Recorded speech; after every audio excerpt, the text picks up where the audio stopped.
Buenas tardes. Vamos a dar inicio al 7º encuentro de la carrera de Pedagogía con énfasis en educación preescolar y primera infancia.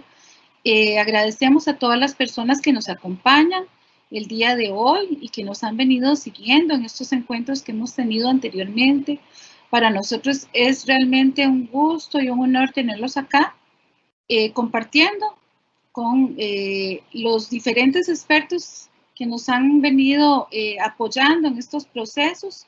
Realmente nos sentimos contentos, muy agradecidos, porque los espacios han generado muchísimas posibilidades de trabajo compartido, de consultas, de interacciones. Realmente para nosotros ha sido una oportunidad poder compartir con ustedes estos espacios y permitir también las posibilidades de conocer acerca de temas muy importantes y aportes fundamentales que nos han brindado los expositores y expositoras que nos han acompañado.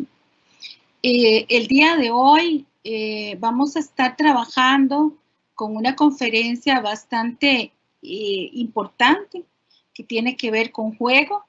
Nos acompaña Enio Arroyo. Ahora en un ratito les voy a presentar a Enio.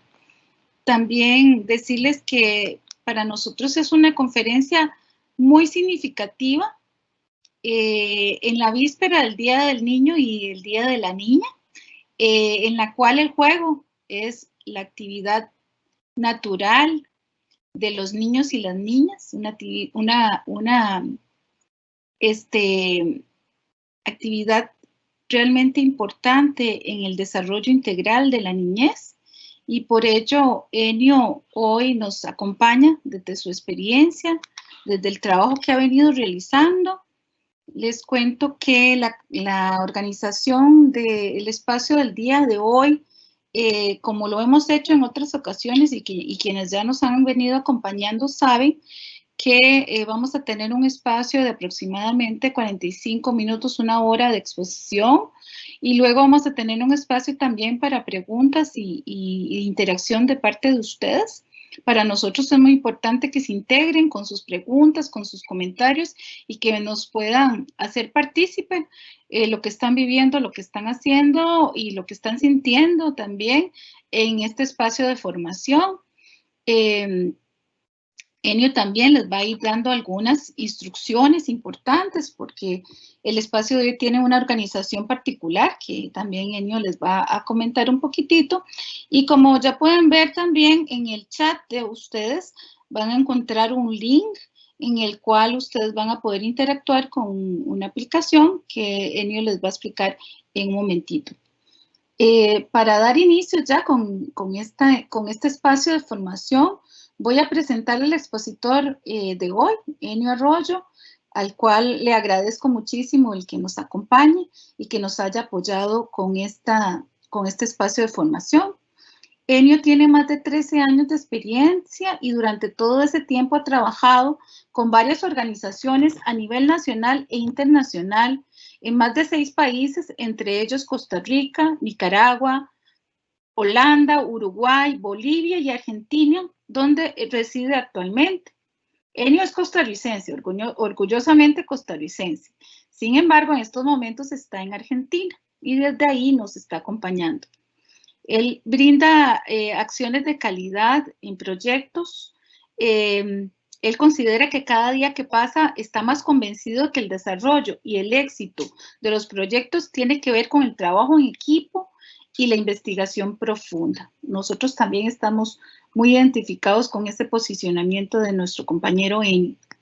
Es profesor a nivel de primera infancia, primaria, secundaria y universitaria en instituciones formales, miembro organizador de eventos y proyectos vinculados a TED y a TED Global.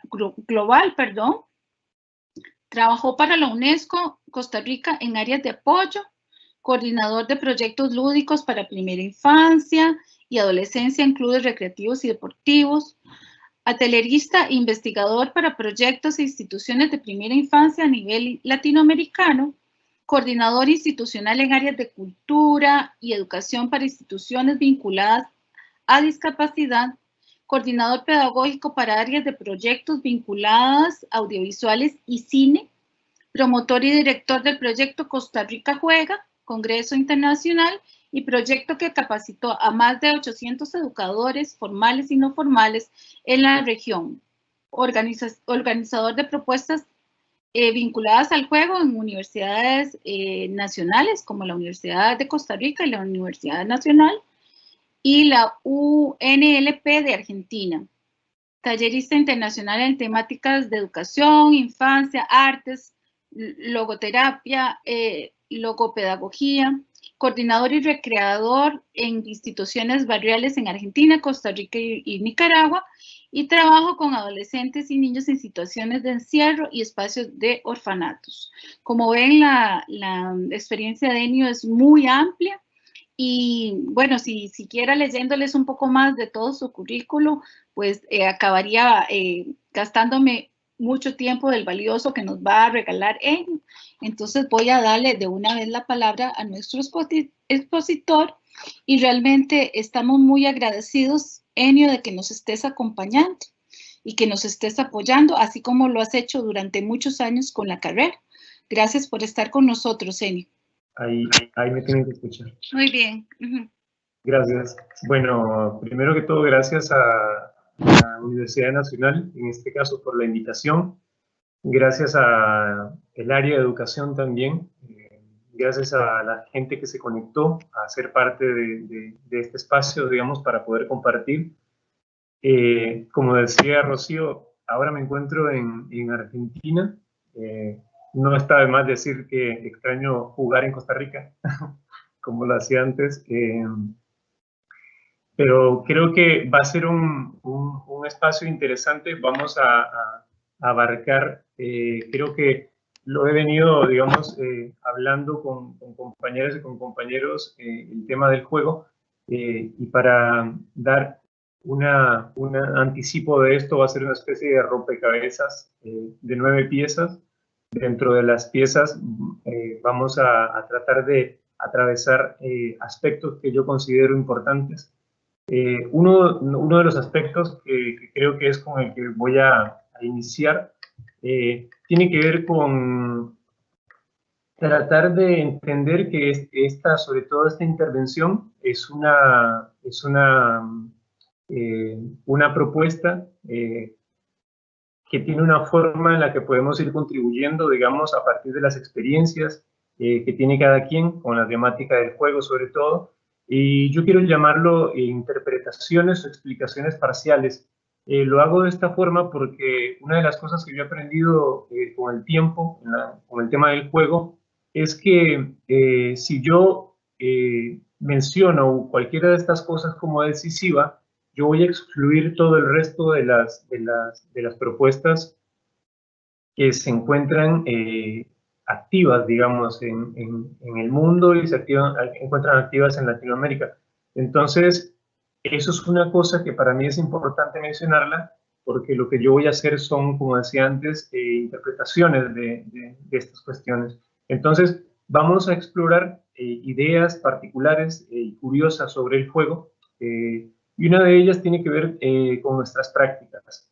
Antes de iniciar esto, quiero arrancar con un cuento, un pequeño cuento de un escritor, periodista argentino que se llama Alejandro Dolina, y que se llama Tácticas y Estrategias de la Escondida. Yo sé que muchas personas acá han jugado la escondida y creo que es un juego que nos identifica, yo creo, y que compartimos muchísimo.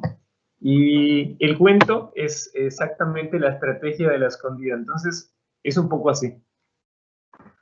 Dice, no se sabe muy bien cuáles eran los verdaderos fines de la sociedad de los amigos de la escondida. En cambio, está claro que tal fin no se cumplió. Sin embargo, hace ya algunos años, la identidad solventó la edición de un pequeño folleto titulado Reglamento, Tácticas y Estrategias del Juego de la Escondida. En su momento el trabajo despertó muchas controversias. Hoy, que los ánimos están un poco tranquilos, hemos querido exponer el asunto ante nuestros lectores y la gente que nos está viendo, y seguramente algunos ignoran la mayor parte de los detalles de este juego. Capítulo 1. El número de jugadores. Puedes jugar a la escondida un número cualquiera de personas. El mínimo es 1. Cabe señalar que en este caso el juego es especialmente aburrido. El único jugador que se busca a sí mismo, lo que es aún más tedioso es que busca cosas que son inexistentes. Con 2 participantes se gana un poco de acción y se puede, digamos, puede decirse que el clima ideal se logra cuando intervienen más de 6 o menos de 20 personas. Asimismo, cabe advertir que resulta sumamente engorroso desarrollar un juego con más de 80 jugadores. Los buscadores se equivocan de los nombres de quienes se ocultan y con toda frecuencia se ven obligados a llevar un registro escrito en el que constan las personas que ya han descubierto. Capítulo 2. El lugar donde se juega. La escondida puede practicarse tanto en lugares abiertos como en recintos cerrados. Siempre es preferible elegir horarios nocturnos, pues las tinieblas suelen mejorar la calidad del escondite. Así, cuando se juegue en la casa o en un departamento, convendrá anular las luces. Aquí se hace indispensable una aclaración fundamental. Es necesario que antes de comenzar el juego se fijen expresamente los límites geográficos de su extensión. Fuera de ellos estará prohibido esconderse. Alguno pasa por alto esta acotación y nos hallamos entonces en un gran problema, que el marco del juego es el mundo entero. Así hay muchos jugadores que se han alejado y en otras provincias han llegado hasta otros países a jugar a la escondida. Y hay una experiencia de Manuel, quien creyó que extender la escondida era un juego sin límites. Para este pensador, la escondida perfecta había de ser jugada por todo el mundo, en un escenario que era el universo y en una duración eterna. Capítulo 3. Finalización del juego.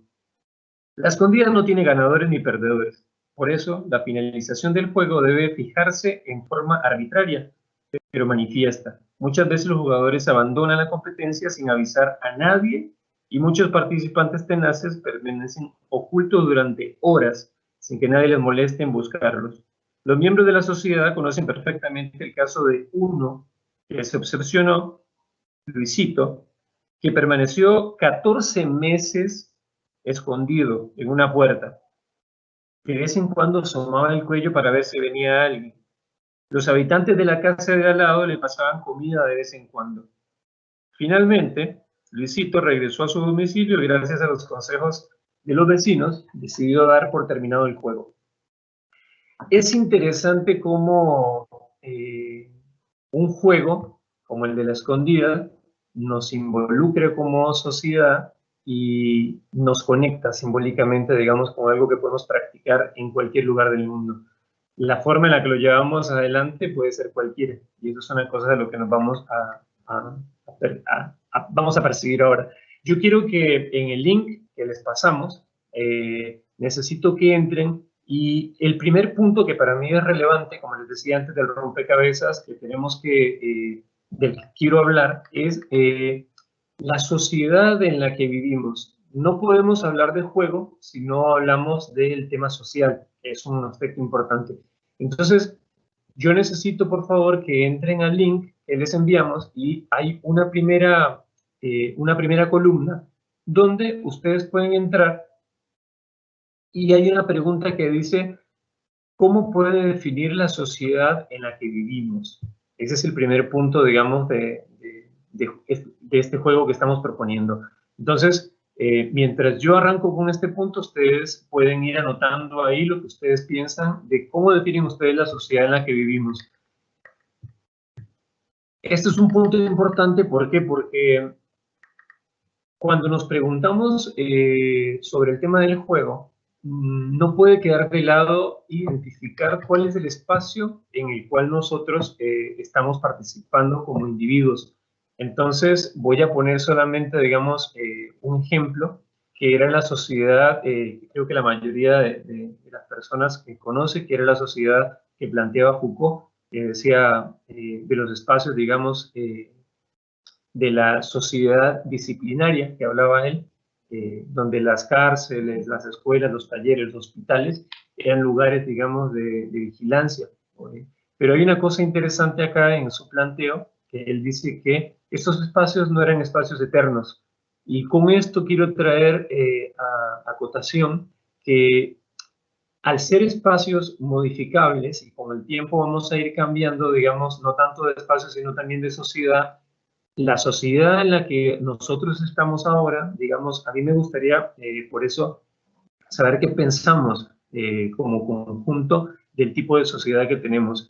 Este es un hecho, digamos, que está atravesado por diferentes cosas. Una de ellas, y creo que quiero plantearlo, es lo radical que fue el cambio social que sufrimos en los últimos, digamos, 6 meses.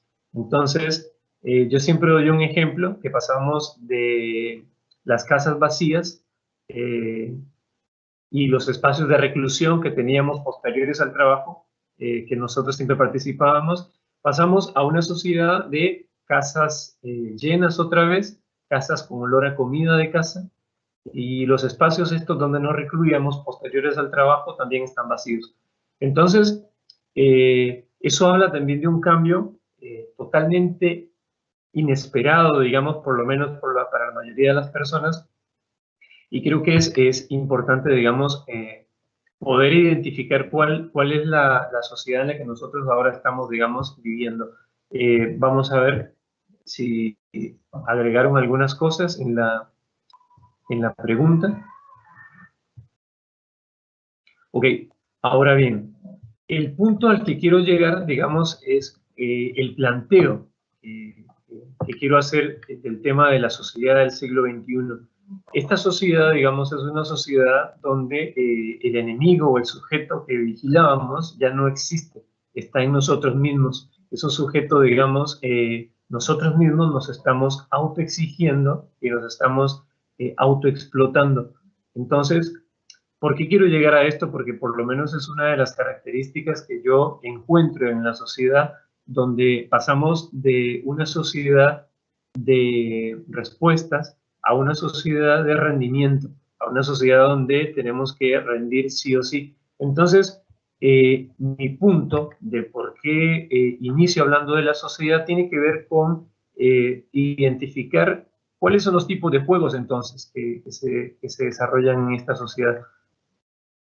Hay sin duda, digamos, uno de los puntos que quiero, digamos, también tocar en esto, tiene que ver con entrar un poquito en esa situación de la sociedad en la que vivimos e identificar cuáles son las ideas que se tienen de juego. Tal vez ustedes se preguntaron alguna vez qué es el juego o qué práctica, digamos, se realiza en su pueblo, en su barrio, en su comunidad, vinculada a estas cuestiones de juego. Yo les quiero decir un dato que es interesante, que el juego es todavía más viejo que la rueda y que el fuego. De hecho, es uno de los puntos que ahora también me gustaría saber si lo pueden completar en el espacio este que les dije de anotar. Me gusta porque han ido sumando cosas al tipo de sociedad, y con eso voy a introducir al tipo de sociedad. Y dice que somos una sociedad muy influenciada, estas son notas que me están poniendo, somos una sociedad muy influenciada por los medios masivos, somos una sociedad diversa, entrelazada, compleja, con múltiples factores que afectan, una sociedad competitiva y fría que se pierde de vista. Paralelo a eso está la otra pregunta, en lo cual me gustaría saber qué es el juego para ustedes, o sea, qué representa el juego en sus comunidades, en sus barrios, en sus espacios de trabajo, en sus espacios de juego, en su casa. Entonces, parte de las claves que me gustaría, digamos, con las que quiero entrar, es que yo con todo el tiempo que he tenido de ir estudiando el juego, una de las cosas a las que por lo menos he llegado es que es un concepto que tiene que ver con la maduración de las ideas que se tiene sobre el juego, en este caso, que es el tema que estamos hablando.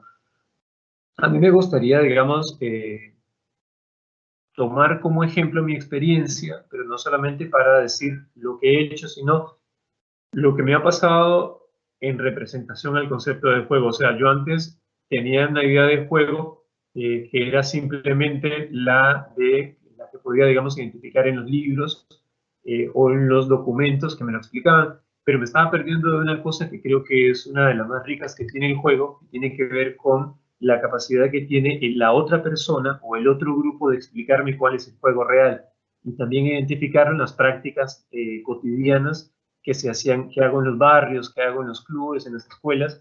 Entonces ahí mi mirada cambió totalmente. Yo comencé a identificar que el juego era una cuestión de cultura. Entonces ahí me comencé a amigar con muchísimos teóricos que hablan sobre el juego y la cultura. Entre ellos no está de más mencionar a Huizinga, que creo que una de las frases que tiene una autora argentina que se llama Graciela Sheinz, decía que si una persona quiere hablar de juego, tiene que tratar de haber acercado a la Biblia del juego, que es Huizinga.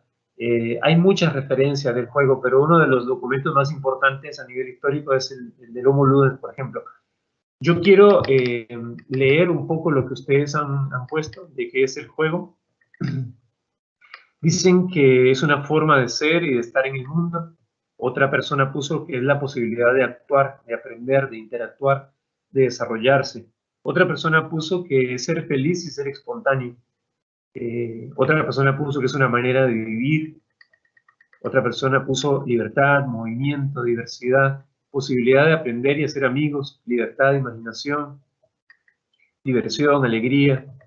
El juego es justo y necesario para todos, para niños y para niñas y para adultos. Es la oportunidad de expresión, y así sucesivamente están sumando más ideas en este documento.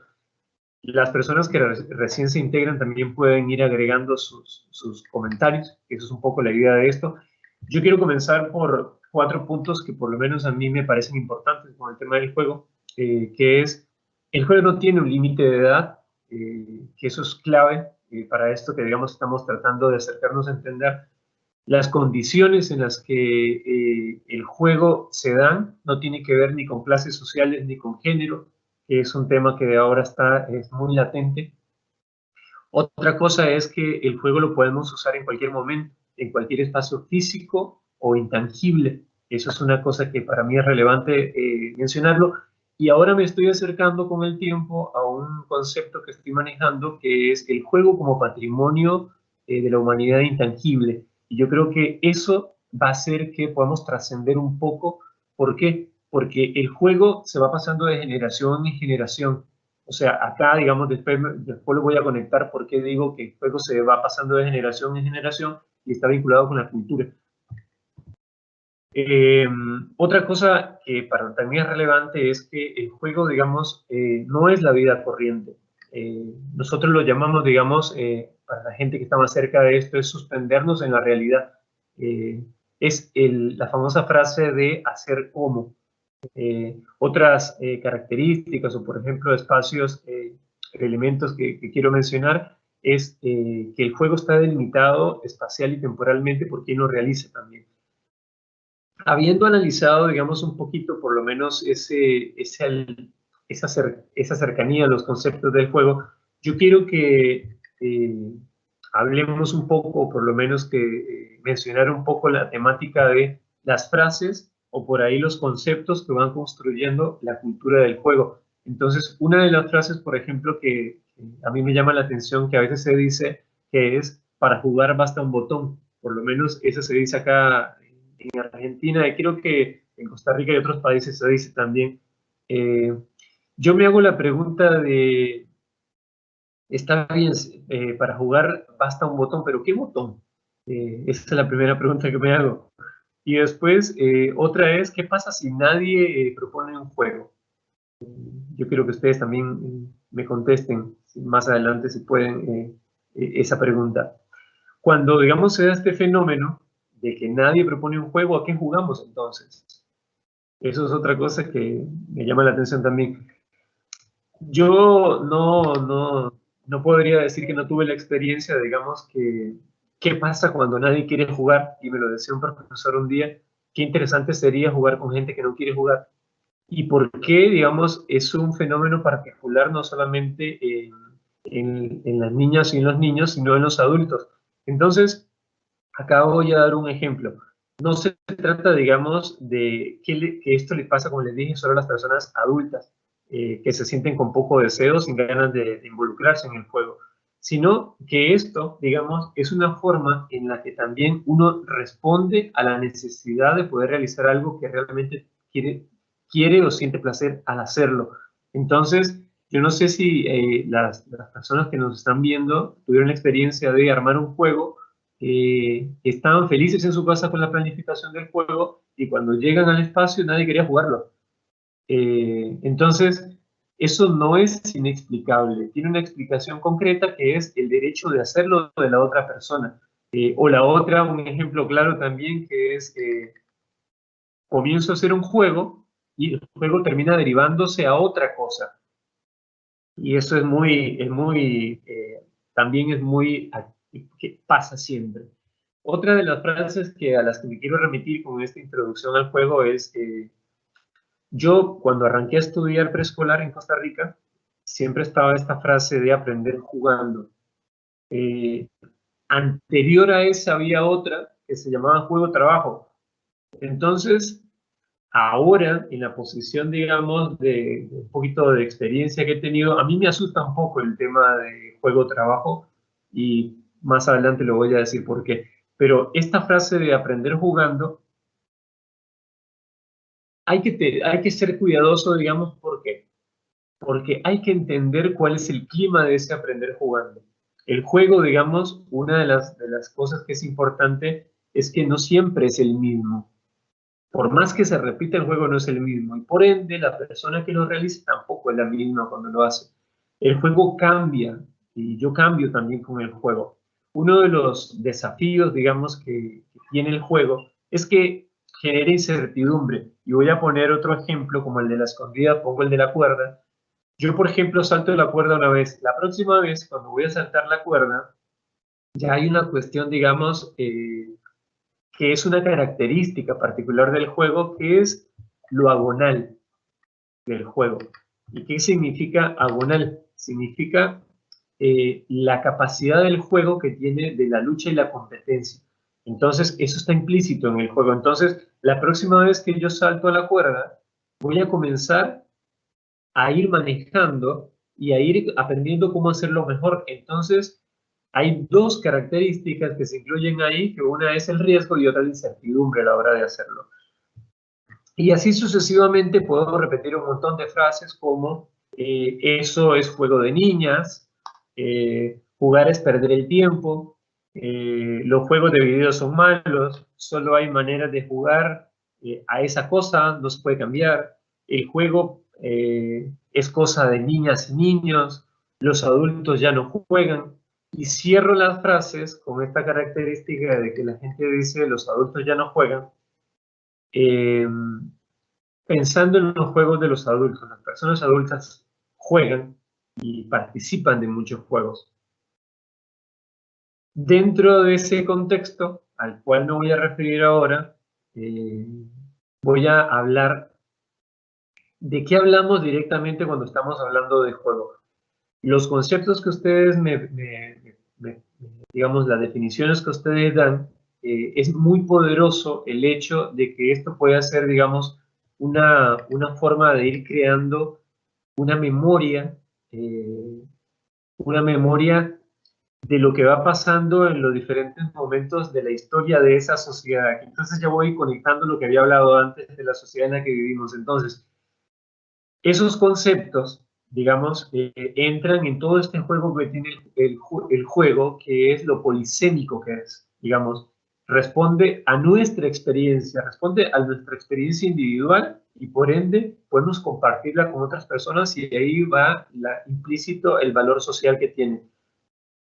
Creo que es importante responder a estas cuestiones de las definiciones desde la práctica, sobre todo, digamos, y desde el individuo que me va a decir a mí qué es el juego. Entonces, la próxima vez que ustedes le pregunten a alguien qué es el juego, no le pregunten esperando una respuesta que venga de algo que nosotros conocemos. ¿Por qué? Porque el juego es es un universo tan grande como la cantidad de gente que hay en el mundo. Eso hablando de lo que es el juego, digamos, más de los humanos. O sea, ahí vamos a meternos en otro mundo ahora más particular.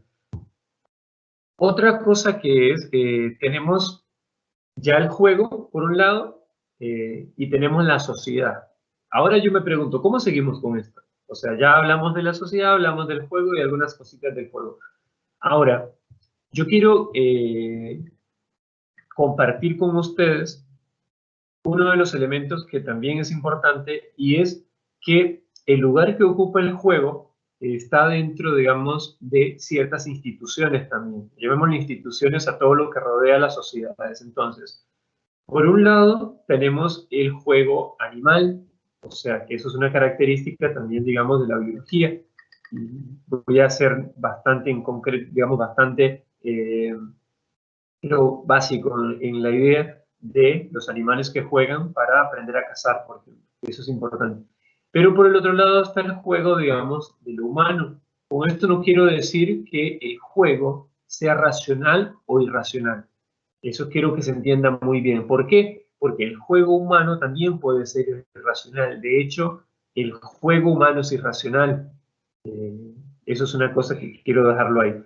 Después, si yo, digamos, catalogo al juego humano como racional, lo reduciría solamente a lo humano y dejaría de lado los animales, digamos, que también juegan. Acá voy a hablar de dos de los planos, digamos, que para mí son importantes, y acá ya cierro con esta cuestión de la introducción que les hice, y es que por un lado tenemos la dimensión de lo lúdico, que eso habla totalmente, digamos, del fundamento de la experiencia, y por el otro lado, al juego, que en este caso lo ubicamos en una dimensión social. ¿De qué vamos a hablar ahora? Vamos a hablar de la dimensión social del juego, que para mí eso es clave que se entienda, digamos, de estas dos cosas. Por un lado, le dije dimensión lúdica y la dimensión social, que es lo que vamos a tocar ahora. Cuando yo hablo, digamos, de dimensión social, hablo de todas las cosas que están vinculadas a las sociedades en las que vivimos. Dentro de ellas, digamos, encontramos las competencias, las carreras, las representaciones de las danzas, la música, las mascaradas. Y acá les quiero compartir algo que para mí, digamos, es importante para introducir cuál es la vinculación de esta cuestión del juego y la cultura. Así que les voy a compartir un video. Me dicen si está todo ok. Y ahí les voy a compartir un video. Les anuncio que están llegando muchísimas notas al documento. Gracias. Ahora les voy a compartir un video. Creo que la mayoría de la gente, por lo menos de Costa Rica, que conoce este tipo de tradiciones, la va a identificar muy rápido.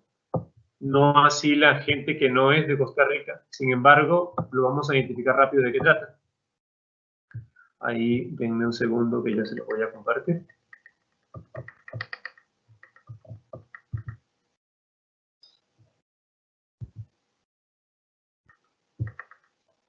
Ahí estoy.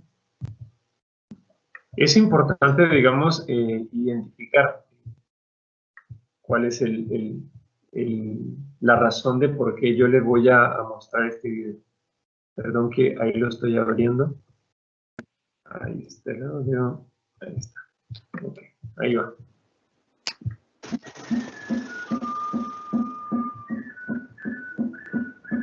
De los débiles destellos de un pasado que casi se pierde en las sombras de los tiempos, provienen tradiciones y costumbres muy propias, muy nuestras. Y desconocemos mucho de los tiempos en que esas tradiciones empezaron a palpitar, como forma de expresión de un pueblo, de nuestro pueblo, de nosotros mismos. La festividad de la Yagüita, que por antiquísima costumbre se celebra en Nicoya cada 12 de diciembre, tiene su origen en un acontecimiento que se supone ocurrió hace casi 400 años. Cuando llegaron a la región de Nicoya los conquistadores españoles, Trajeron, pues, una imagen de la Virgen de Guadalupe, la Virgen Morena que pocos años atrás había aparecido en México. cuenta la tradición que un apasionado romance vivido por dos hermanos gemelos originó el acontecimiento que dejó su huella inmersa en la posteridad. Ocurrió que esos hermanos se enamoraron de una misma y bella muchacha india, y la rivalidad de sus amores los llevó a dirimir sus diferencias luchando a muerte entre ellos. Desenfundaron sus machetes y violentos filazos rompieron el silencio que acompaña la cercanía de la muerte. Las gentes que los acompañaban pidieron a grandes voces la intervención de la Virgencita Niña, y cuenta la tradición que de un matorral de zarzas y de espinas de peiput salió una yegüita overonegra dando dentelladas y repartiendo coces a diestra y siniestra. Separó a los contendientes y así evitó la inminente tragedia. Desde ese día quedó en el pueblo inmersa con caracteres míticos la plena convicción de que Nuestra Señorita, la Virgen Niña de Guadalupe, había obrado el milagro de la aparición súbita de la yegüita. Al caer la tarde, yegüita, fieles y cimarrona acompañan a la Señorita Niña de regreso a su templo. He aquí el discurrir de una tradición, vieja como el tiempo, viva como el aire, nueva como hoy.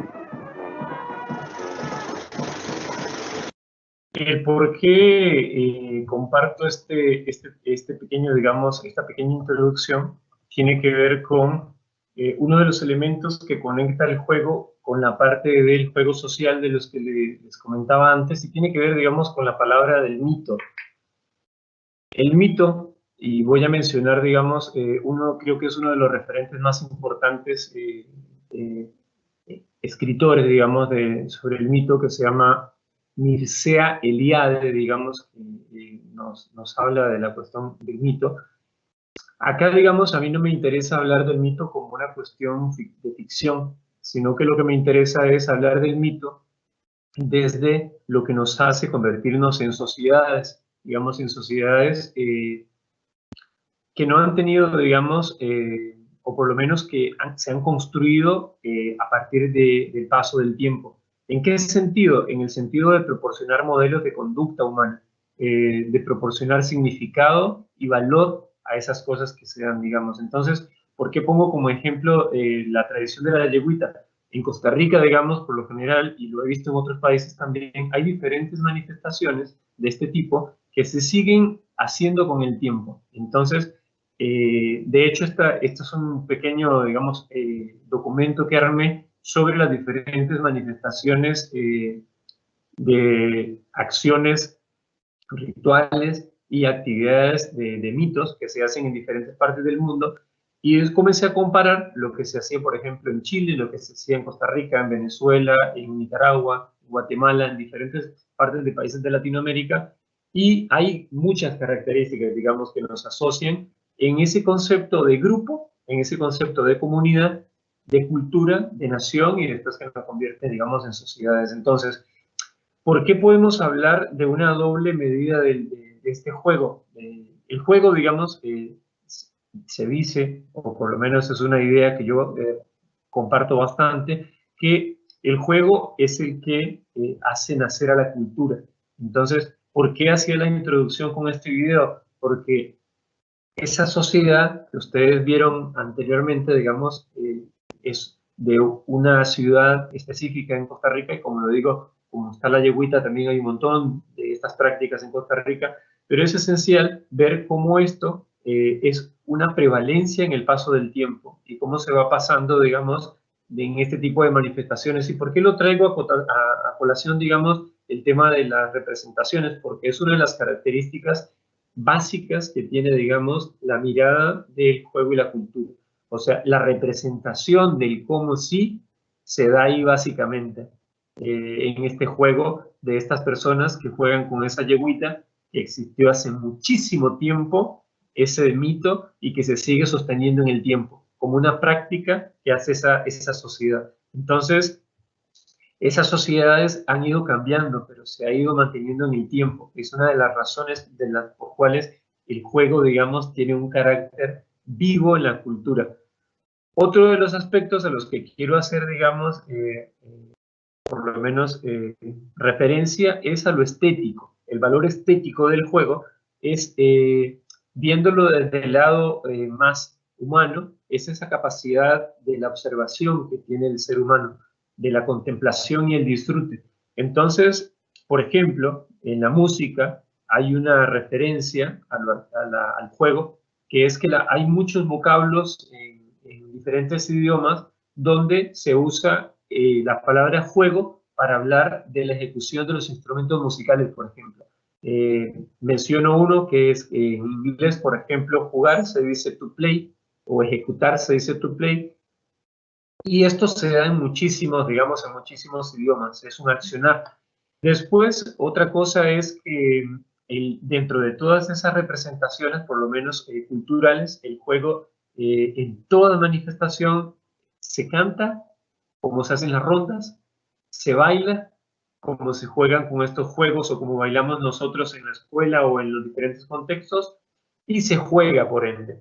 Entonces, acá voy a una particularidad, por lo menos es una hipótesis que estoy teniendo con esta cuestión, digamos, de lo estético, y es, hay un autor que se llama Walter Benjamin que habla de que el espacio de aburrimiento es un espacio de actitud.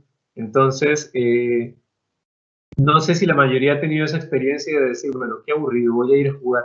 Entonces, hay una particularidad, digamos, en esa idea de la práctica que puedo hacer o la práctica que puedo llevar adelante, digamos, en una sociedad que cada vez se aburre menos. Entonces, ahí viene yo me asusto lo que está pasando, digamos, en este momento, que soy testigo. Cada uno de nosotros somos testigos de la sociedad en la que vivimos. Entonces, por eso yo les dije antes qué tipo de sociedad es en la que vivimos. Entonces, ¿cuál es mi hipótesis acá? Como estamos enfrascados en una sociedad que yo le llamo, o por lo menos se le llama también así en general, multitasking. ¿Qué es la sociedad multitasking? Que estoy haciendo 10 tareas a la vez. Y esa persona que hace 10 tareas a la vez está compartiendo con 5.000 personas que son amigos, por ejemplo. Y por ende, el campo de la contemplación se reduce a nada. ¿Por qué? Porque no termina realmente contemplando algo. Entonces, mi hipótesis es que cuando yo me salgo de la contemplación que me genera la observación, no me importa más el otro ya. Entonces, a mí lo que yo pienso es que hay un alejamiento de las actividades lúdicas también. El no deseo de jugar con la otra persona, el no deseo de aburrirme con la otra persona. Entonces, eso lo dejo como una hipótesis, digamos, de contexto. Ahora voy a entrar a la dimensión, estoy hablando de la dimensión social, voy a entrar creo que casi de los últimos puntos, que tiene que ver con la parte de las instituciones. Yo en mi caso lo voy a mencionar porque me parece importante. Soy maestro de kinder, como dicen en Costa Rica, soy maestro jardinero, como se le dice en Argentina y en Uruguay, soy maestro de preescolar, y lo digo, digamos, con esta propiedad, porque me parece importante resaltar el valor que tiene la participación, digamos, de las personas, los varones, en este caso, digamos, en la construcción de esa sociedad donde podemos compartir espacios pedagógicos, sociales y por ende lúdicos, culturales, donde no esté reducido solamente, digamos, a un campo donde se crea totalmente maternal. Entonces, lo menciono porque me parece importante en el contexto donde estamos. Yo creo que compartir los espacios con compañeras lo hace a uno entender la lógica, digamos, de esos espacios y, no sé, me parece como que lo voy a decir porque es un concepto bastante personal en la participación de esto. Entonces, mi trabajo está concretamente basado, por lo menos se sostiene en ese fundamento, el de primera infancia. Entonces, ¿A qué voy? La dimensión de este contexto del que hablo es la institución educativa, ¿ok? Voy a hablar de mi experiencia. Entonces, cuando yo inicio la práctica del juego o la práctica pedagógica en mi caso, lo voy a hacer y voy a compartirles un par de imágenes de lo que es mi práctica para que más o menos se entienda a lo que quiero llegar.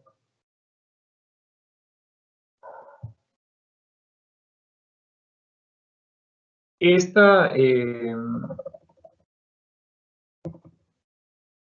perdón que lo tenía iniciado.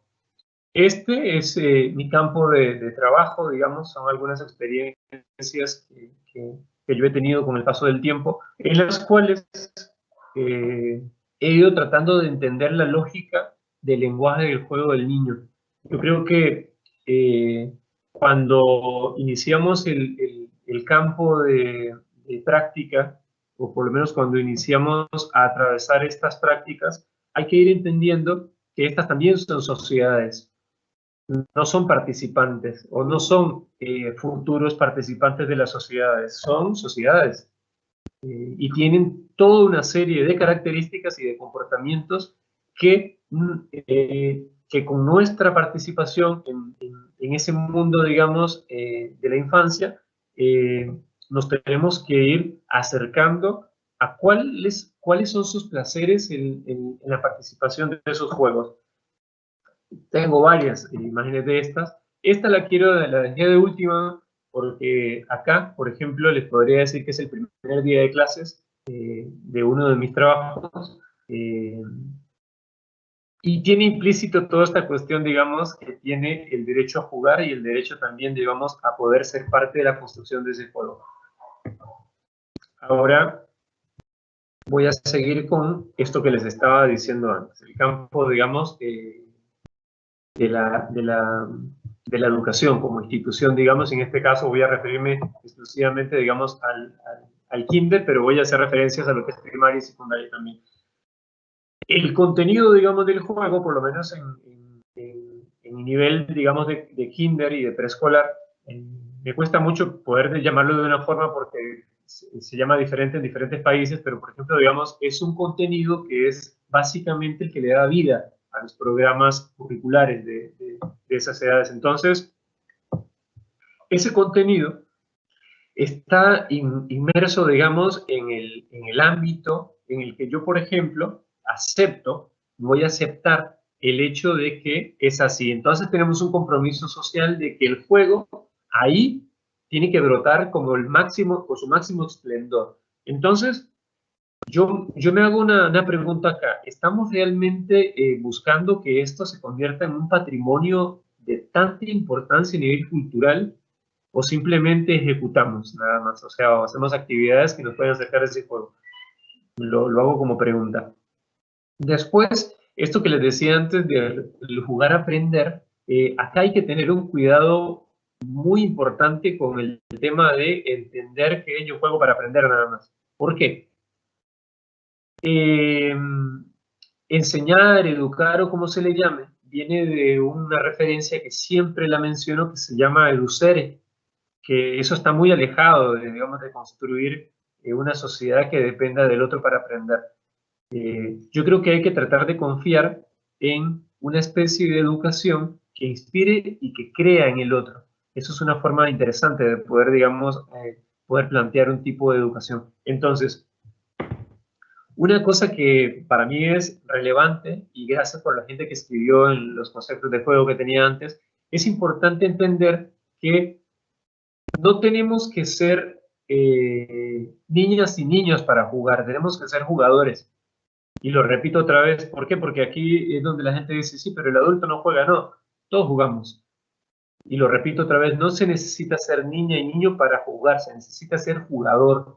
Entonces, no llevemos solamente al ámbito infantil el juego, porque ahí creo que deberíamos repensarlo, por qué lo estamos haciendo. Entonces, acá es importante saber, digamos, que el juego y el deseo de hacerlo del docente siempre va a estar en ese campo. Entonces, acá debemos jugar, y yo digo que el docente no siempre debe jugar con los chicos, sino que debe de ir variando sus posiciones en esta relación y este mundo. ¿Por qué? Porque si no va siempre a ser una dependencia de la persona adulta que proponga el juego. Entonces, yo creo que en eso hay que ser bastante cuidadoso. Después, otra cosa que para mí, digamos, es importante, y yo creo que la mayoría de las personas que se dedican a la docencia me lo va a agradecer, es esta cuestión de saber que el maestro, por más que sepa de juegos y de juego, no es una persona que te va a divertir o te va a animar, porque no somos animadores de fiestas. El docente el docente es un científico, el docente es un facilitador, y eso para mí es importante que se entienda desde la parte de las directivas también, de las instituciones que entiendan que su docente es un científico, es un investigador del juego, es un facilitador, no es alguien que va a hacer reír o va a entretener. No somos gente que entretiene a nadie, o sea, eso yo quiero que quede claro, y lo menciono porque para mí, yo tengo muchas experiencias donde me ha pasado eso, donde creen que yo soy el que tengo que animar al otro, y no lo tengo que animar, eso no es educación, digamos. Eh, Otra cosa que para mí es relevante es la cuestión del tiempo de juego. ¿Por qué se tiene que decir cuándo se juega o por qué se dice cuándo se juega? Acá es importante una cosa. Si yo voy a hablar del tiempo de juego, yo tengo que hablar también del tiempo que yo dedico al plan, o por lo menos que yo sumo a la planificación institucional de ese juego. Entonces no es tomar el recreo como tiempo de juego. Y esto va para hablar otras 5 horas. El recreo es un espacio de un contexto donde se comparten y se viven experiencias que son cercanas al juego, pero lejanas al aula. Entonces, con ese pensamiento de que el juego solamente está afuera, yo dejo de tener la idea de que el juego puede estar adentro, de que el juego puede estar afuera de la escuela, y que puede estar en mi casa, y que puede estar en la ciudad, y que puede estar en muchos lugares. Entonces, el tiempo de juego va a depender no de la planificación, digamos, va a depender, digamos, de la importancia que tenga en la institución. Eso yo lo quería, digamos, mencionar. Y después, que el tiempo de juego de las niñas y de los niños no es el mismo tiempo de juego de las personas adultas y no es el mismo tiempo de juego de las instituciones que lo usan como una especie de normativa en el descanso. Y también, eso es otra cosa, hablar de descanso y de juego y de recreación va para otro lado. Aquí no lo quiero llevar no lo quiero ampliar, porque si no se hace más grande. Después, otra cosa que a mí, en todo este proceso social, el término, digamos, en cual el juego se institucionaliza, o por lo menos se normaliza. Voy a hacer, digamos, una conexión con esta idea por ejemplo, de cuándo se comienza a normalizar la actividad, o por lo menos a lo que le llamamos deporte. Viene de la Edad Media, donde antes de la Edad Media, digamos, la actividad era una actividad totalmente violenta, donde se comenzó a normalizar y se comenzó a organizar de tal modo que se convirtieran en acciones menos violentas. Los juegos que vemos, los juegos, por ejemplo, de la Edad Media, hay gente que lo ha visto en películas, de los jinetes que se iban, esos eran juegos, los jinetes que se iban con sus caballos y chocaban las lanzas y terminaban mal. Esos eran juegos. Entonces, eso se va normalizando con el tiempo, y por eso les digo, es clave pensar de los contextos sociales donde se viven. Eso se fue transformando hasta llegar a una normalización de la actividad deportiva. Ahí lo pongo como un link para hablar de esa cuestión de por qué hablo, digamos, del juego institucionalizado, normalizado. Después, un aspecto que no puedo dejar de lado es la cuestión, digamos, de los espacios de juego o los grupos, los ambientes. Yo creo que en este momento, sobre todo ahora en la situación en la que estamos, hablar de las aulas es muy complejo, yo creo, hablar de las aulas como espacios de estar, sobre todo por lo que está pasando a nivel global. Entonces, es importante saber, digamos, con esta mirada, poder tener otras opciones, digamos, de cómo yo puedo representar o puedo entender esta lógica del juego. Aquí voy a hacer, digamos, otra salvedad que quiero, digamos, ver cómo lo podemos ir resolviendo con el tiempo, y es saber que no tenemos que olvidar que el juego es un derecho y no es una responsabilidad de quien lo ejecuta. ¿Y a qué voy acá? Con que muchas veces cargamos de responsabilidades, de acciones pensadas a las personas que están a cargo de nosotros y los terminamos haciendo ejecutores de juegos que no quieren jugar. Entonces, eso no es juego. Por lo menos en todo el amplio abanico de lo que trata un juego.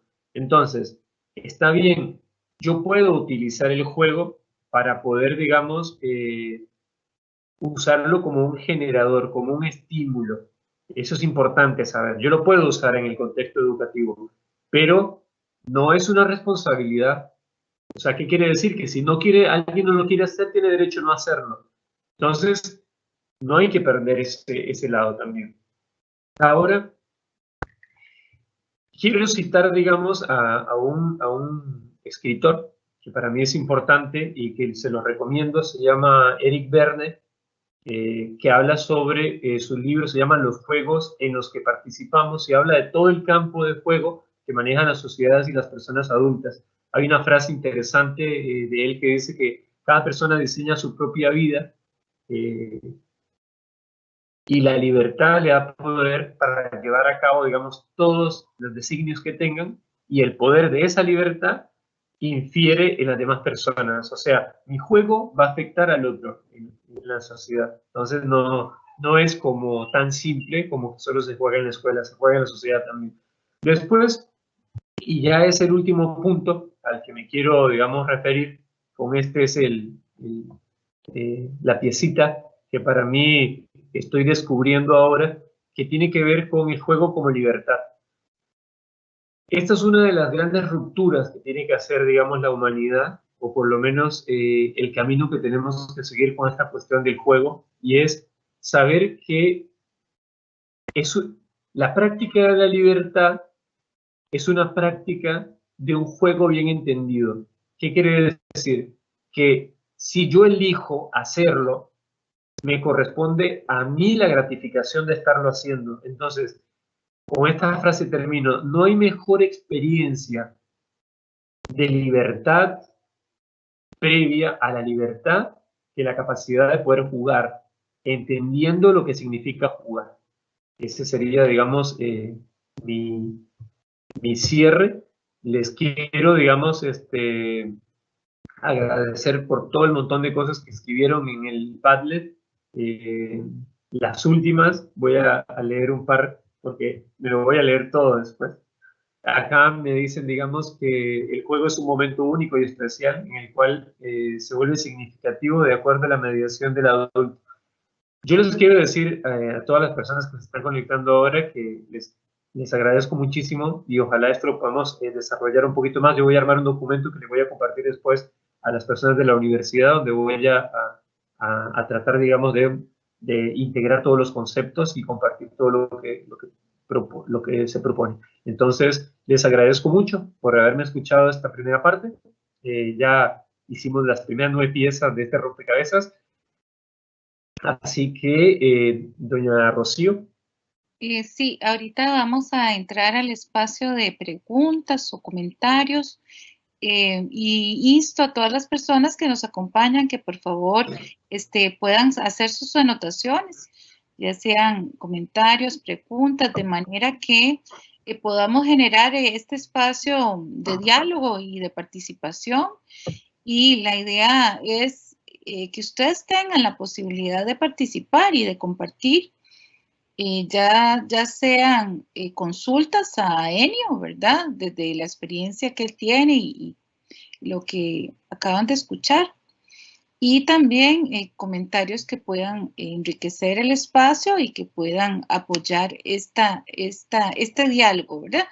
Tenemos en este momento abierto el espacio, entonces les insto a que puedan hacer sus consultas.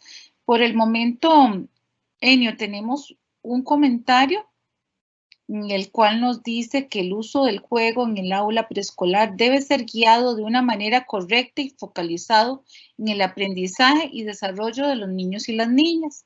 El juego estimula la creatividad y las relaciones e interacciones entre los niños y las niñas, genera motivación para aprender y funciona como una herramienta pedagógica para implementar nuevas estrategias. Y luego otro comentario más que dice: la cultura tiene un rol importante en el desarrollo de un juego. Esos son los dos comentarios que tenemos hasta este momento, Enio. Yo no sé si se quiere referir a ellos. Sí, el primero, digamos, tiene que ver con esta cuestión que mencionaba. Me gustaría saber, digamos, no sé quién lo propuso, que digamos que el juego se debe llevar de forma cuidada, digamos. Creo que esa era la referencia, Ro. Sí, dice, es anónimo, no tengo la referencia de quién lo escribe, pero dice que el juego en el aula preescolar debe ser guiado de una manera correcta y focalizado en el aprendizaje y desarrollo de los niños y las niñas.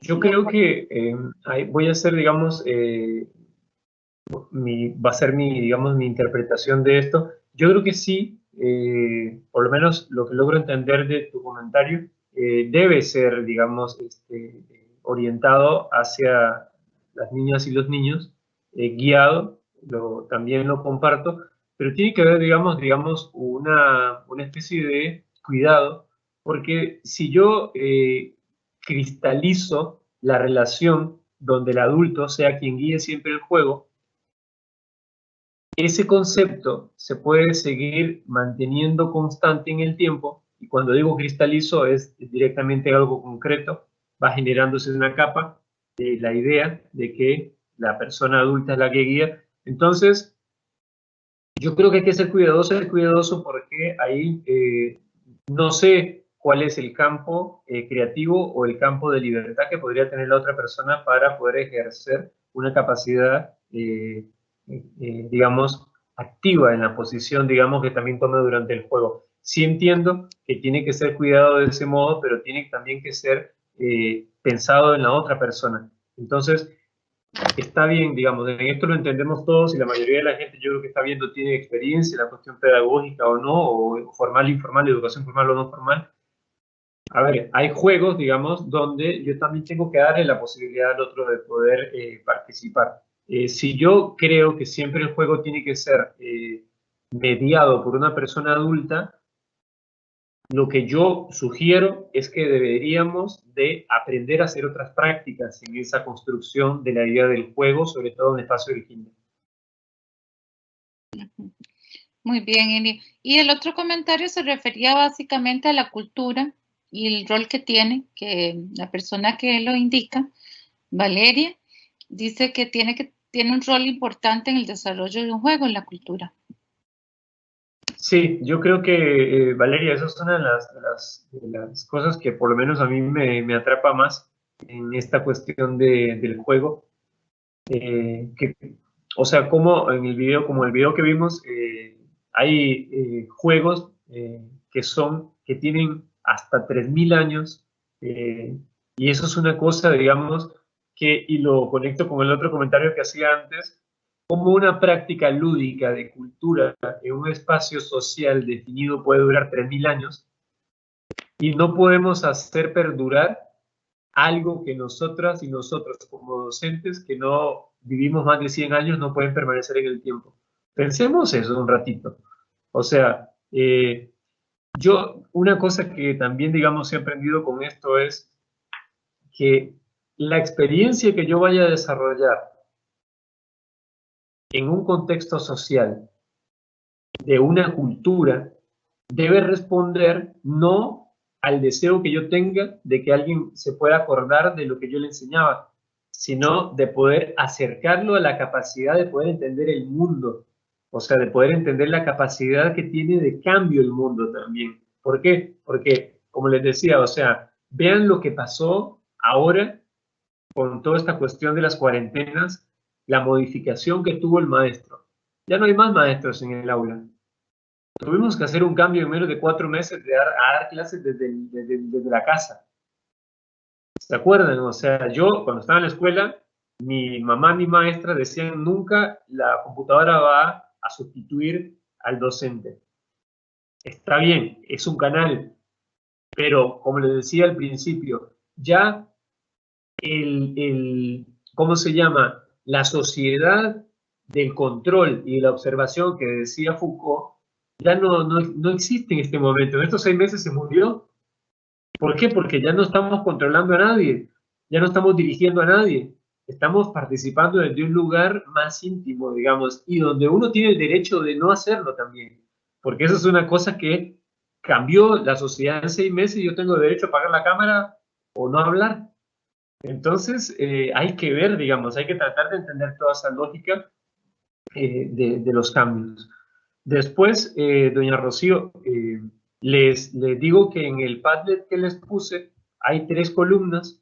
Una de las columnas dice qué me llevo de la experiencia, la otra columna dice qué puedo aportar y la otra para qué me ha servido el espacio. Eso es una cosa que me gustaría, si tienen ganas, digamos, de sumar ahí, que es importante también, lo que puedan aportar también a lo que estamos construyendo.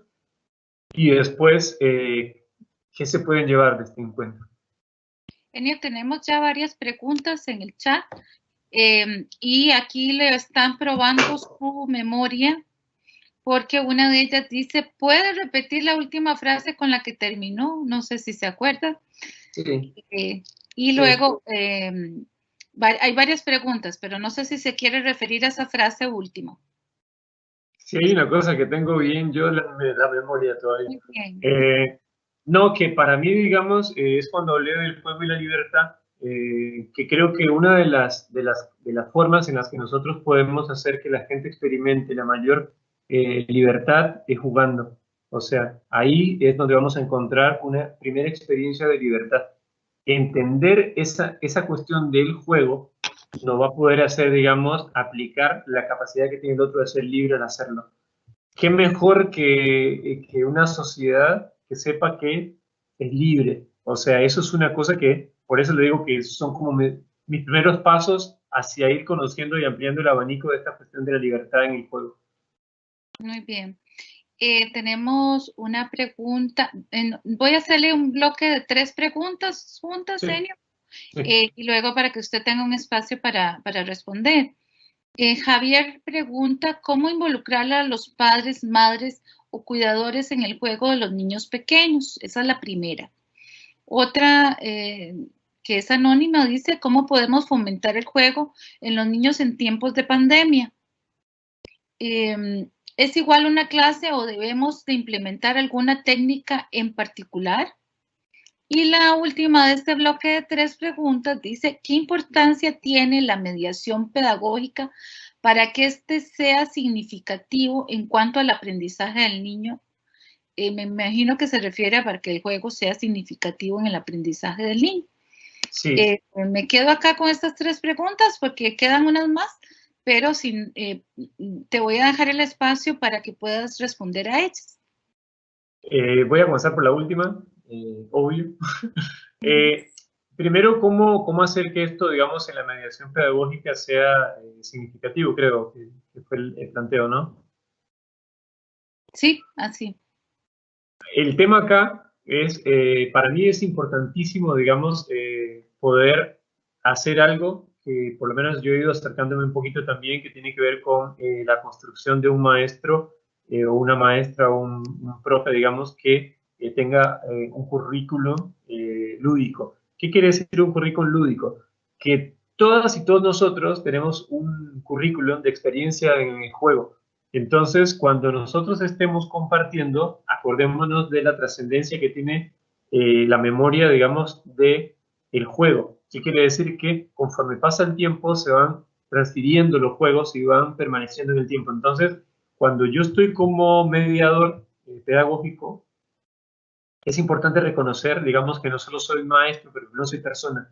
Y primero fui jugador. Entonces, ¿qué mejor experiencia que poder entender cuál era mi juego? Entonces, cuando estén haciendo la mediación pedagógica, digamos, no se separen ustedes de la mediación. Sean parte de eso porque ustedes lo vivieron como experiencia. La otra es cómo poder, digamos, llevar adelante juegos o cómo que siga, digamos, activa la cuestión lúdica en este momento de pandemia. Yo creo que tiene que ver sobre todo con darles la oportunidad a las personas en realidad, porque acá no estamos hablando solamente de niñas y niños, hago la salvedad, digamos, de eso, pero si vamos a hablar de lo que son los espacios de juego de las niñas y los niños, ya sabemos que las casas no están preparadas para poder jugar, pero ahí es donde está la astucia de poder entender la lógica de la libertad. Si yo tengo reglas de los lugares donde no se juega, no se juega. Pero si hay lugares donde yo puedo jugar como abajo de la cama, como puedo jugar en el patio, el que tiene patio, como puedo jugar, hace poco tuve una experiencia de una compañera que jugaba a las escondidas con el Zoom. O sea, la capacidad adaptativa que tiene el ser humano para jugar es casi como que inédita a la racionalidad.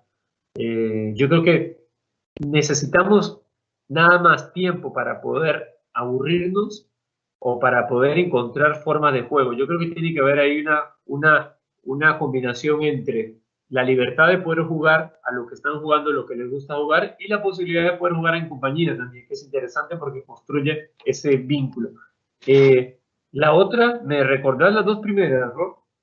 Sí, la pregunta es cómo involucrar a los padres y madres en el juego de los niños pequeños y cómo fomentar el juego en tiempos de pandemia. Sí. Si es igual a una clase de verdad o se implementa una técnica en particular. Sí, yo con la cuestión, digamos, de la vinculación de las familias, para mí es bastante importante porque, como les decía antes, esta conversación no estriba solamente en los docentes, nos involucra como sociedad. Entonces es importante que cualquiera que sea la institución donde, digamos, existan familias que puedan, digamos, acercarse a poder entender estos principios del juego, por lo menos ordenamientos o interpretaciones que uno hace, digamos, se involucre también a la familia. Porque, como les decía antes, o sea, antes de tener su familia eran jugadores también. O sea, no precisan ser niños para jugar, necesitan ser jugadores. Entonces, el hecho de las prácticas que yo pueda hacer, digamos, no solamente tienen que estar reducidas a el campo infantil, sino que también están orientadas hacia esa capacidad que tiene el adulto de poder jugar a algo que jugó antes o que le gustaba jugar. Entonces, involucrar a las familias es importante, sobre todo, digamos, en los contextos institucionales, primero porque son parte del juego. O sea, uno juega en su casa, pero pasa, aquí, digamos, en este momento es complejo porque pasamos más tiempo en la casa que en la escuela, pero antes pasábamos más tiempo en la escuela que en la casa. Y se juega, en la casa también se juega. Entonces hay que tomar en cuenta también las posibilidades que yo le puedo dar a la otra persona de poder aprender cosas para hacer también con la familia. Y creo que la del contexto de pandemia ya hice una referencia. Dice Javier que ¿será que los padres o madres no saben jugar con sus hijos porque sus infancias fueron distintas? Esa es una. La otra dice, ¿cuál cree usted que sea el futuro del juego después de este momento tan importante para la historia? Y la otra dice, ¿qué importancia tiene la mediación pedagógica? Ah, no, ya esa la habíamos leído. Marjorie nos pregunta, partiendo de que el juego es visualizado como libertad, ¿de dónde debo partir al momento de desarrollar juegos con los niños y las niñas? Me quedo acá mejor, ¿verdad, Enio? Para que puedas responder a esas tres. Sí, yo creo que por lo menos en el contexto donde yo estoy viviendo ahora, no sé en este momento en Costa Rica cómo será, yo creo que a ver, lo aprendí este año, o sea, no me gusta la futurología. Yo creo que lo más cercano al futuro que tenemos es, como decía un amigo mío, mañana, pero literalmente el día de mañana, o sea, pero te entiendo la pregunta que haces, digamos, de cuál es el futuro de esto. Yo creo que tiene que ver con la transformación que se vaya teniendo a nivel social. Ahí está la respuesta concreta, digamos. Si logramos entender cómo se transforma la sociedad, vamos a ir viendo cómo se transforma el juego. ¿Por qué? Porque está implícito, digamos, está dentro de eso. No está externo, no es una actividad, digamos, como decir salir a correr o salir a jugar al fútbol. Entonces yo creo que el cambio que se dio ahora, por ejemplo, de espacios de juego, hizo, por ejemplo, que mucha gente se interesara más en el juego, pero no se interesan directamente en el juego, se interesan en la actividad didáctica, en la forma de tener un mayor compromiso, en la forma en la que se hace la mediación de esa actividad didáctica. Entonces, eso sí, creo que es importante saberlo, digamos. Y después, creo que de la competencia fue la otra, ¿no, Ro? Sí, sabemos que la competencia entre niños y niñas es conveniente hasta cierto punto, pero ¿cómo podemos saber hasta qué punto es una competencia sano o en qué punto ya es una competencia que solo se enfoca en ganar y deja el aprendizaje que pretendemos de lado? Sí, yo creo que acá es donde yo les decía antes que sigo orientado al tema de la sociedad.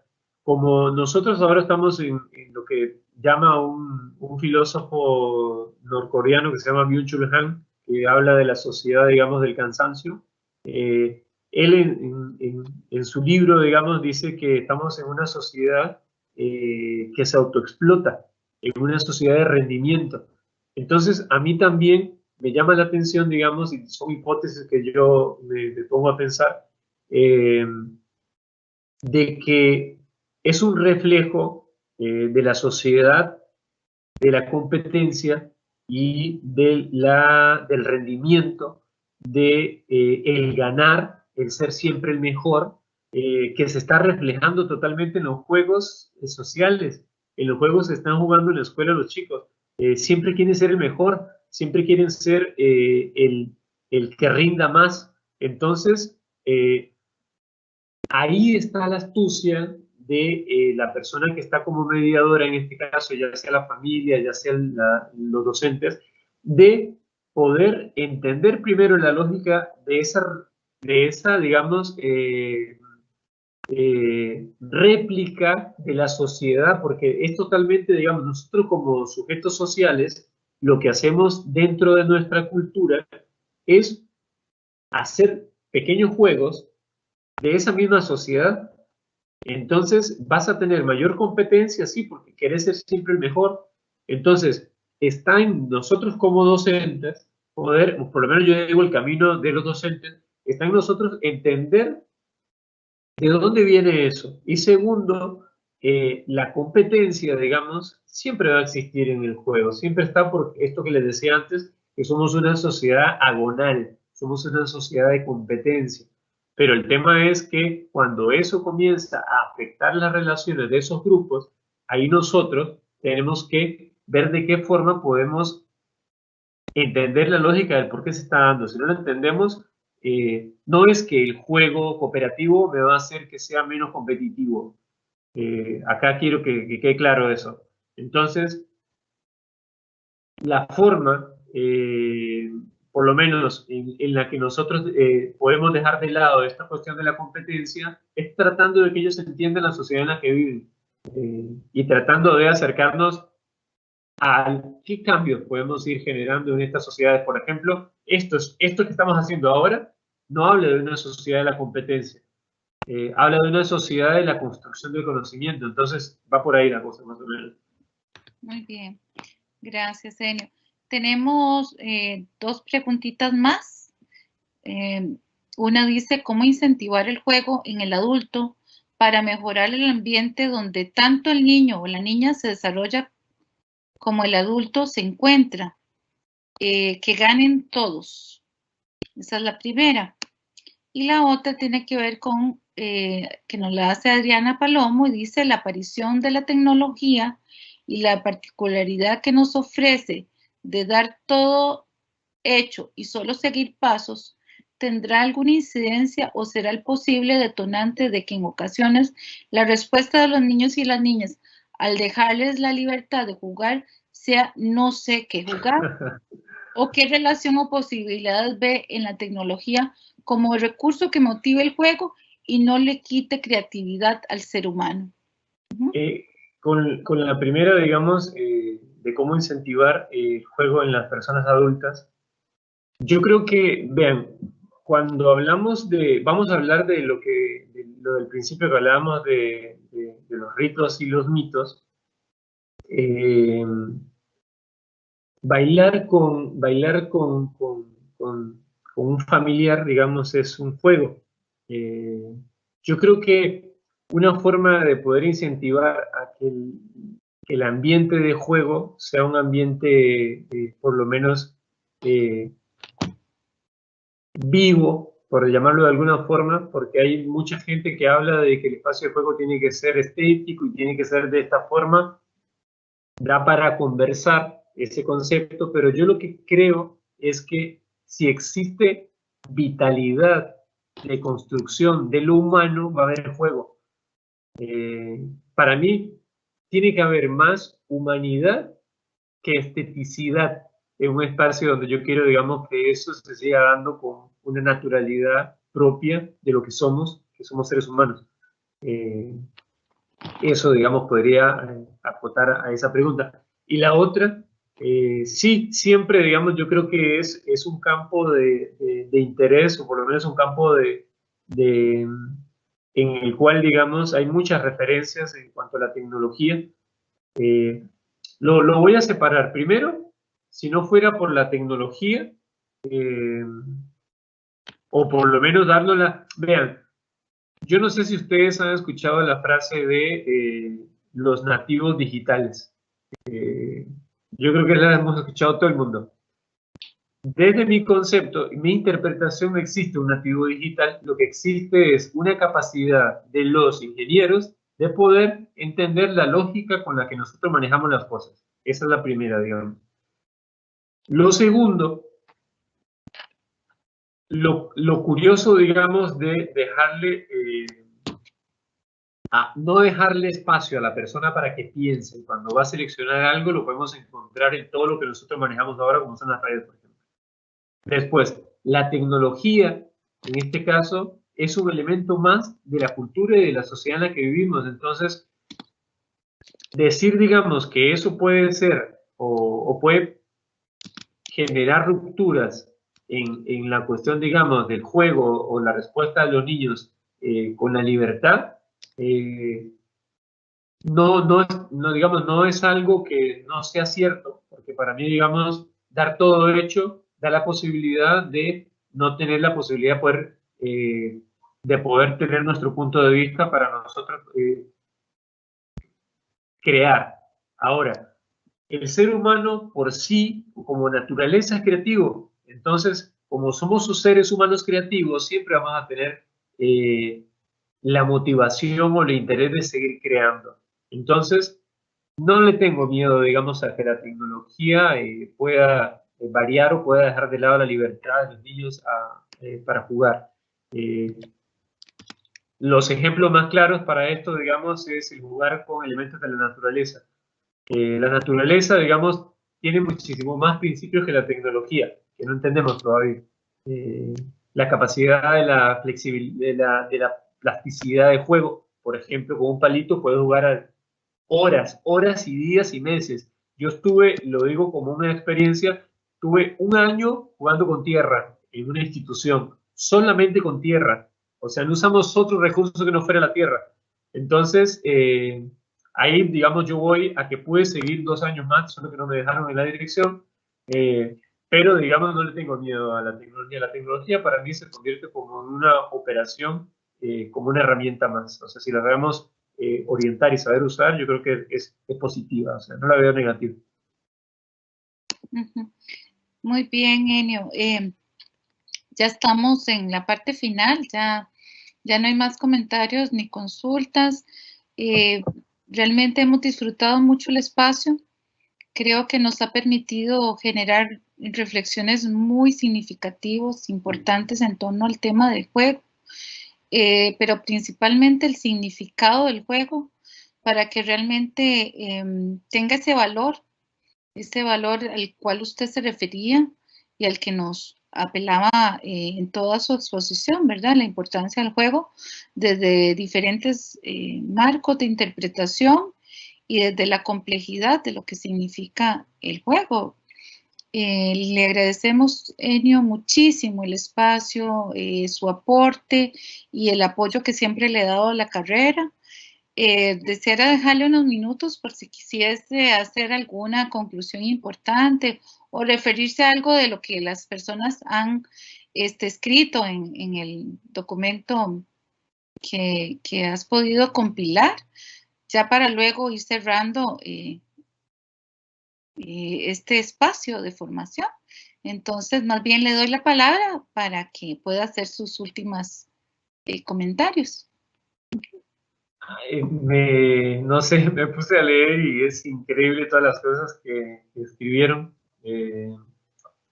Voy a decir un par de conclusiones y voy a usar esto de qué me llevo. Primero voy a mencionar algo que creo que es relevante y lo dije al principio de comenzar esta charla. Charla quiero decir no de aquí para allá, sino una cuestión de construirlo. Para mí es muy relevante poder seguir con la lógica de la construcción del conocimiento, digamos, de poder hacer esto en conjunto. Yo conozco muchas personas que se alejan de otras personas porque juegan o porque llevan proyectos adelante vinculados al juego, a la pedagogía. Yo creo que voy a cerrar con una conclusión mía y después voy a poner la que ustedes pusieron en el documento. Voy a ver cómo hago esto. Es muy difícil hacerlo porque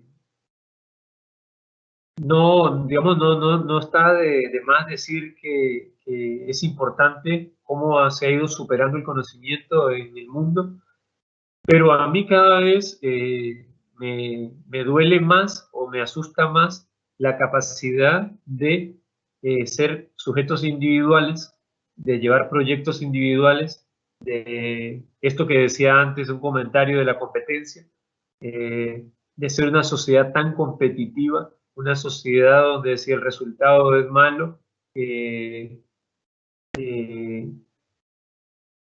un fracasado, una sociedad que si no está en una posición de rendimiento es mala, una sociedad donde no podamos compartir conocimientos, una sociedad donde las ideas son de uno y no las puede compartir con nadie, una sociedad, sobre todo en lo pedagógico, donde cada vez hay más herramientas para distinguirse y no herramientas para convertir o por lo menos para hacer entender a las personas que es a través del amor y la construcción de vínculos el cómo puede crecer la educación. Una sociedad que me asusta cada vez más, donde es más importante el número o el éxito de las pedagogías a el número y el éxito de la alegría. Eso me asusta cada vez más. Me asustan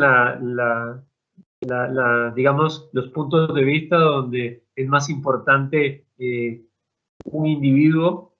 Y voy a decir el peor de yo sé que es terrible lo que voy a decir, pero para mí es impresionante que en este momento el mundo, con todo lo que pasa, le esté dando tanta cabida a un tema como el deporte, en este caso un tipo que se están peleando para que se quede un equipo, ¿no? Y me refiero obviamente a Messi, el jugador, digamos, del Barcelona, que es totalmente, pero totalmente impensable, digamos, que se esté hablando de millones por una persona. Entonces digo yo, ¿cómo todo radica solo en uno, no? Eso lo tomo como un ejemplo, no digo que esté mal o bien, sino que digo yo que me asusta una sociedad cada vez más individual. Eso sería un poquito, digamos, el razonamiento que hago de todo esto.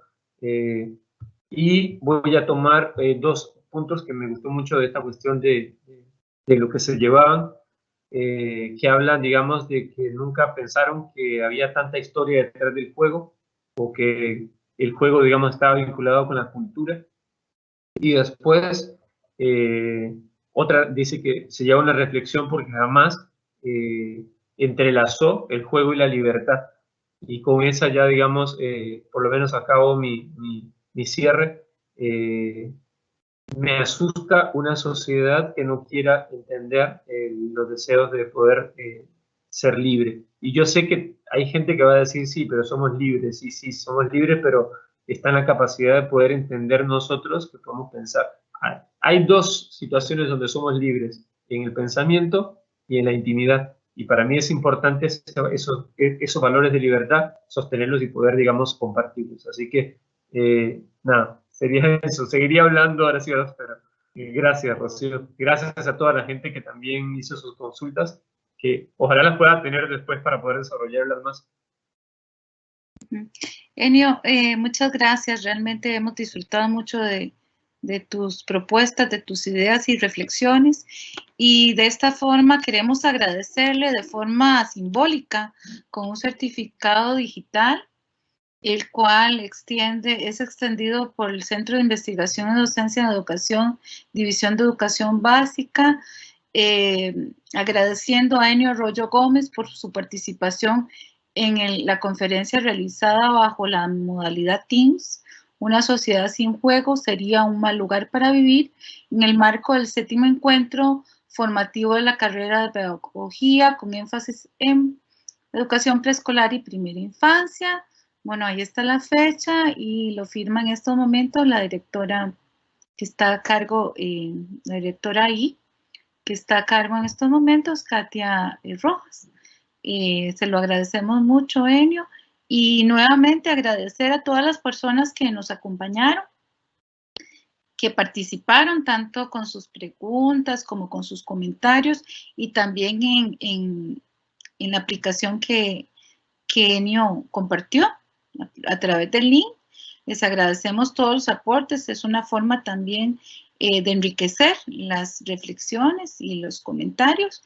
Y les seguimos invitando a que nos acompañen en los siguientes encuentros. Vamos a tener algunos más que van a estar, como siempre, siendo informados por medio de las páginas de Facebook de la carrera y por medio de la página de la Vicerrectoría de Extensión, porque estos eventos han sido apoyados por la Vicerrectoría de Extensión y específicamente por el programa de una vinculación en la persona de Cinia Castillo, que nos ha apoyado muchísimo en todos esos procesos, y quiero hacer público el agradecimiento a Cinia también, porque aunque está detrás de cámaras, ella está pendiente de todos los detalles y cada una de las necesidades que se tienen en estos espacios de formación. Entonces, un agradecimiento muy especial, y a todas las compañeras del equipo de gestión de la carrera que también apoyan cada uno de los momentos de formación que hemos generado. Por supuesto que a todas las estudiantes de la carrera y todas las personas, público en general, que han venido acompañándonos y que nos han apoyado en esta iniciativa. Muchas gracias. Muchísimas gracias a ustedes también por invitarme, y gracias a la gente también que se conectó.